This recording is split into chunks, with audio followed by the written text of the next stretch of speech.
ಇನ್ನು ಬೆಂಗಳೂರನ್ನ ನಾವು garden city ಅಂತ ಒಂದು ಕಾಲದಲ್ಲಿ ಕರೀತಾ ಇದ್ವಿ ವೀಕ್ಷಕರೇ, ಸಿಲಿಕಾನ್ ಸಿಟಿ ಅಂತ ಈಗ ಕರಿತೀವಿ. ಆದ್ರೆ ಒಂದು ಕಾಲದಲ್ಲಿ ಉದ್ಯಾನ ನಗರಿ ಅಂತ ಬೆಂಗಳೂರನ್ನ ಹೆಸರು ಮಾಡಿತ್ತು. ಆದ್ರೆ ಇವತ್ತೇನಾಗಿದೆ ಗೊತ್ತಾ, ಈ ಸುದ್ದಿ ಹೇಳಲಿಕ್ಕೆ ತುಂಬಾ ಬೇಜಾರಾಗುತ್ತೆ. ಯಾಕಂದ್ರೆ 3 ವರ್ಷದಲ್ಲಿ 19,000 ಮರಗಳಿಗೆ ಕೊಡಲಿ ಪೆಟ್ಟು ಬಿದ್ದಿದೆ. 3 ವರ್ಷದಲ್ಲಿ 19,000 ಮರಗಳನ್ನ ಕಡ್ದು ಹಾಕಿದ್ದಾರೆ. ಬೆಂಗಳೂರಿನ ಅಭಿವೃದ್ಧಿಯ ಹೆಸರಲ್ಲಿ ಸಾವಿರಾರು ಮರಗಳ ಮಾರಣ ಹೋಮ ಆಗಿದೆ.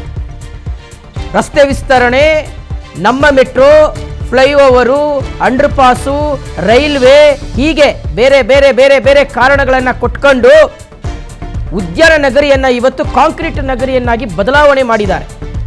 ವಿವಿಧ ಕಾಮಗಾರಿಗಳಿಗೋಸ್ಕರ 19,000 ಮರಗಳನ್ನು ಕಡ್ದು ಹಾಕಿದ್ದಾರೆ.